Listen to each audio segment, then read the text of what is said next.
What's up, guys? This is Coach Grant with First Down Training, and today we're going to be talking about 5 wide receiver tips that every single wide receiver needs to know in order to be successful and play at the next level. Let's get started with this video.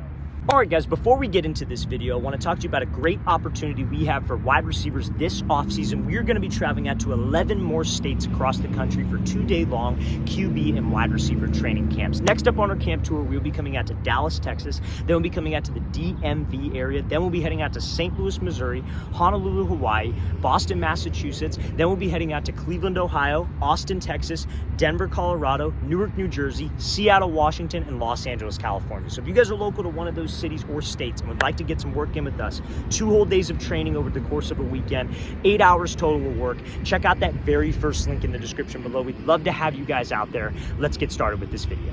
All right, guys, so the first thing I want to start with here for wide receivers, what you have to know is about your hands in your stance. So many wide receivers, they try to look cool. They come out in their stance and they got their hands crossed like this. Now, this is one of the biggest pet peeves that I have about wide receivers is when they come out with their hands crossed. Now, listen, I know probably a lot of you watching this do that, and I'm not knocking it when it's zone coverage, but when it is press coverage, we cannot have my hands crossed because I'm going to give you the little psyche of what a DB would be thinking. When your hands are crossed like this, that DB's first shot is going to be right at your chest. He's going to try to choke you right off that line because when your hands are crossed like this, you have to come out and then be able to react. But when a DB's in a stance and he just punches you right in your chest, he's got no wasted motion like how we have. So when it is press coverage, you guys, let's try to be relaxed and ready to go with my hands. Now listen, a lot of guys say that, oh, you want to be up here with your hands and be super tense. I don't like that either because I feel like we limit our range of motion. And when we're tense, we can't exert energy with my lower half because I'm exerting energy up here. But we don't want to be down by the ground either because that still exposes my chest. I like them just right in this area,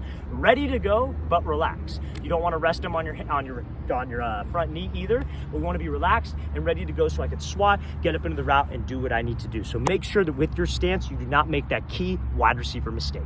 All right, guys, the next thing I want to talk about with wide receivers is how you can improve your route running with doing these 3 simple things, okay? So now it comes down to being able to sell what with your routes, whether it's a 5-yard hitch, a 3-step slant, a 15-yard comeback. What do we have to make that DB think I am doing? Running a fade. We have to make him think I am going deep. I am running over his shoulders, so he turns and runs, and then we can be able to create some separation. Now, whenever I'm trying to sell fade, I have to do 3 things. Number 1, I got to run hard. So that's why so many receivers struggle with this is because they slow down right before they're about to make that break. Because how many of you guys have probably ran routes off of yardage before, right? Like, oh, okay, I got to go run a 12-yard dig. And that's cool. That's fine. That's some terminology. When you get to that next level, when it's zone, it's no longer going to be yardage, by the way. It's going to be off of steps. But that's a different conversation. So let's say you're running a break at 12 yards. What so many wide receivers will do is, like, let's say 12 yards is here. They'll get to 10. They start to slow down and prepare for it.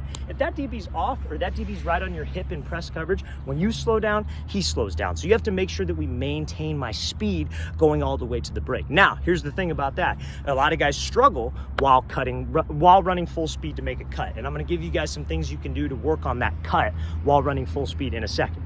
But now, the second thing that's going to help you guys sell vertical is your stride. So many wide receivers love to take these choppy steps. They will be running up, they'll be running on a route, they're here, and then they start to chop, and then they break, right? Because they're preparing for the break. Same thing. They struggle being able to cut while running full speed, full stride, and selling vertical. But we know to get separation with a DB, I have to sell vertical. Now, the last thing that guys will do is they will raise their pad level. So they'll come up into a break, they'll be running full speed, they're good, and they know they got to drop their hips or make a hard cut, and they'll raise up to make the cut, which is something I call an indicator. You raise your pad level, a disciplined DB. DBs talk a lot about eye discipline, right? If he's watching your hips and he sees your hips raise up, that dude is sitting on that thing. He is breaking on that ball or breaking on that route, and we're done. Now, everybody's gonna come back at me and say, oh, well, coach, couldn't I raise up and to fake him out and go? Yeah, but we're not talking about those routes. We're talking about a single cut route. So your stride, your speed, and your pad level is the most important thing, or body language. Now, we have to do all that. We have to be comfortable cutting while I'm running full speed.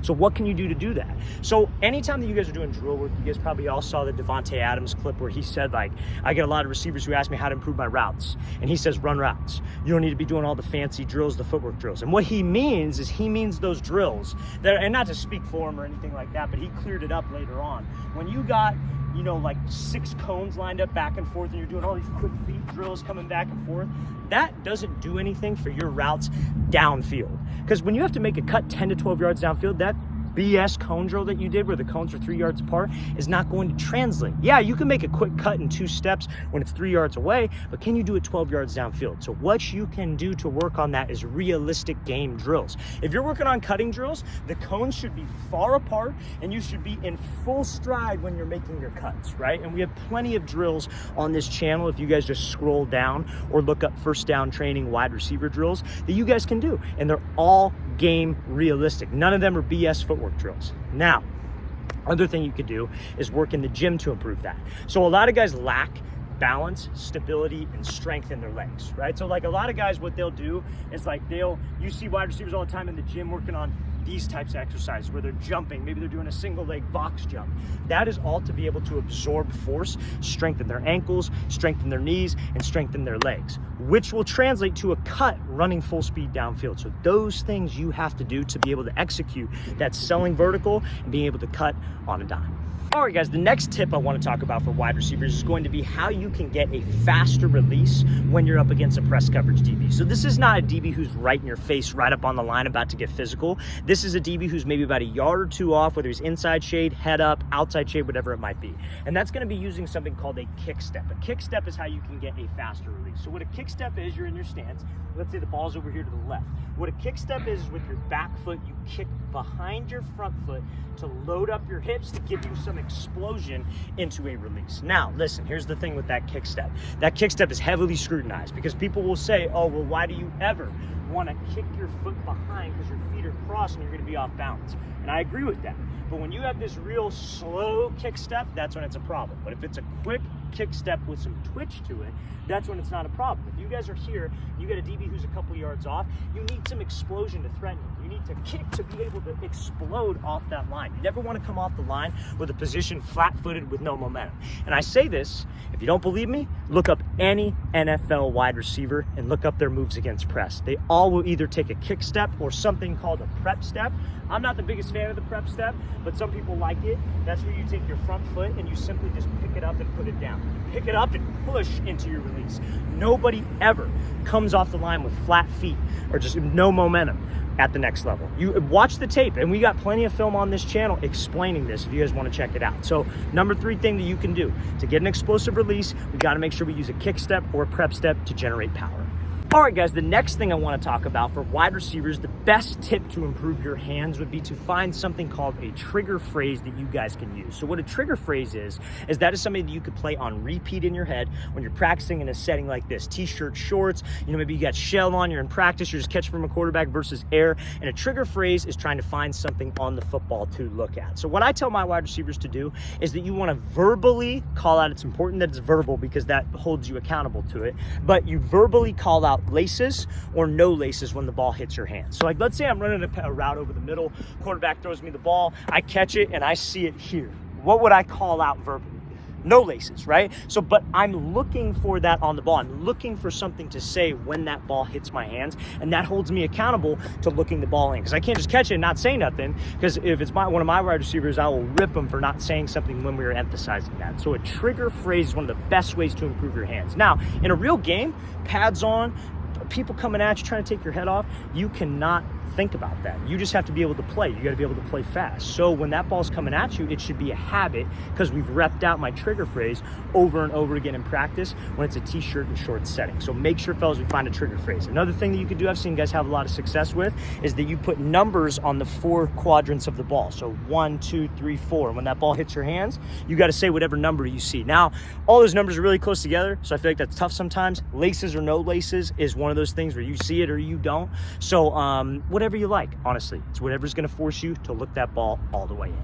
All right, guys, the next tip, and it might be the best tip for wide receivers to improve their skills, and that is going to be pairing your releases and pairing your routes together. So one of the things that you see all elite NFL wide receivers do that I think anybody at any level of wide receiver position can do is play mind games with their opponent. So I love using Davante Adams as an example because it's extremely simple what he does off the line. So like, let's say, for example, I got a DB, and let's say he's head up on me. He's right away. What Davante Adams does, and you've seen it a million times before, he'll skip, move, and run a slant, right? Now, DB's seen it before. Maybe we're backside on a play. Maybe we've done that a couple times. So now we got a DB who's off 2 yards away. I got to run a fade. I skip at him using the same tempo, the same speed, the same first part of the release. But now he shades to the inside. He's ready for the slant. And I just take off and go run the fade because we made our releases look the same. We paired our releases and paired our routes together. And if you guys can do that, that makes you unguardable and unpredictable. We have to be unpredictable if I want to be a successful wide receiver. So if I got a DB, like even when he's off,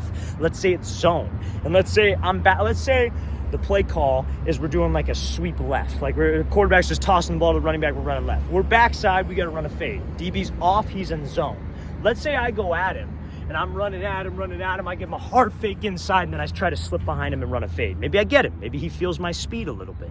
Now, the thing I can do on the next rep, maybe I got to run like a post route, for example. Now, I could come at him, I make it look the same, I give him the hard step inside, he's felt it before, and then I slip back underneath and run a post. You pair your routes and you pair your releases together to be a more successful wide receiver. So if you guys want to get better route running, you guys want to be a better overall wide receiver, be unpredictable. All right, guys, I really want to thank you for watching. I really appreciate it. If you guys have any questions at all, don't hesitate to leave those in the comment section below. Always appreciate the feedback. It's always great to hear from you guys. And again, fellas, if you are a wide receiver and would like to train with us in 11 different states this offseason, check out that very first link in the description below. We'd love to have all of you out to our off-season training camps. I'll see you guys next time.